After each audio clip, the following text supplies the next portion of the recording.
All right. Thank you for the question, Erika. Um, Your Majesty, Your Royal Highness, thank you for making the time to listen to the answer I'll try to give. I'm a scientist, I'm a psychologist, but I think that in order to answer your question, I need to offer a bit of a historical perspective of the science in the area. AI, as we're discussing it today, is best thought of as the latest and the most pressing kind of concern that we have as a society, as parents, as researchers. But it's not necessarily the one that we've cared the most about historically.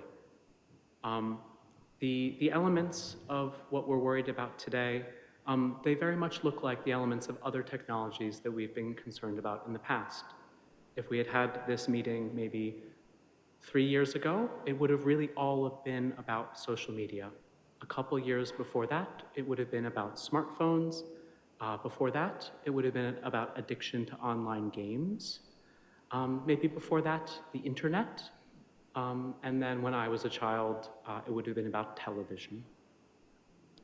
These concern cycles, they always have three basic characteristics. There is a new technology that is identified as having some actual or perceived power over a portion of the population. So we have a new technology is the first element of one of these concerns.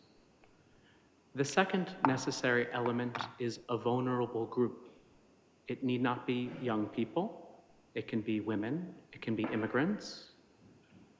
And then the third element is an explanation, whether or not it's a good one, whether or not there's evidence for it or not. There will be a soundbite that says something that puts you in the mind of thinking, this time, for real, this time it's different. So if we take something like film at the beginning of the 20th century, it was migrants and women were vulnerable to the imagery and depictions of certain taboo actions. For radio, it was young people, the radio serials, it was young people and the verbal descriptions of crimes that would make it easier to unlock delinquency. Similar things with comic books. And august bodies, the US Senate would sit and debate whether or not comic books should be controlled, these different forms of information. And I don't say that to diminish the importance of our discussions here around AI and young people, but rather to help us calibrate the stakes. Someone like me does not come along and tell society, here is a great scientific study that shows we were wrong to worry about Dungeons and Dragons. We were wrong to worry about Saturday morning television programs or violent video games. What happens is we move on and we express concern about a new technology. Indeed, it might be the case that somebody is the boy who cries wolf about online video games, but nonetheless, we never build a wolf detection mechanism. We move on to being worried about another forest. There's another call for action. And so I submit to you that if we never learn from these missed opportunities, as technology does inevitably advance, we're none the wiser. And I think yesterday and some of the conversations that you might be having internally and interpersonally make this very clear. We're actually, in this meeting, we're on the precipice between the panic about social media and the panic about AI. You know, we don't know if we're really talking about screen time. But this is a very important moment because it speaks to a deeper truth that we have as parents, as people who have safeguarding responsibilities for young people, that we are unseated and unmoored by new technologies. We need to understand the positives and the potential negatives and the possibilities of them. 65% of caregivers believe that smartphones and social media and video games literally destroy children's brains. Not abuse, not deprivation, not parents having serious mental challenges. They believe that these technologies like AI are the thing that is harming children. This fear, this reactive state, blinds people to the things that are truly risky and truly dangerous, those things that we know destroy children's lives. So we can learn from our mistakes of the past, the deeply flawed evidence bases around things like online gaming, the deeply flawed evidence bases around violent video games.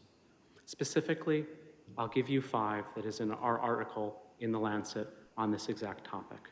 First, when people like me say they have a theory about how technology impacts young people, that is not a theory like it is in physics. That is not a theory like it is in chemistry. That is not a theory like it is in space science. It is a collection of words and associations that is often very poorly articulated and tested. Second, when people try to measure things like screen time or technology addiction, they're not measuring the concept either. This isn't like weighing a liter of water and knowing it's a kilogram and knowing it has a specific density at a specific temperature. If you ask someone to estimate how much time they spend on social media, and you observe how much time they spend, if you ask them how much they use AI, and you actually observe what they do or play games, people are pretty lousy at that. Less than 16% of someone's guess about how they engage with technology is accurate. 85% of that is actually statistical noise. We panic over statistical noise.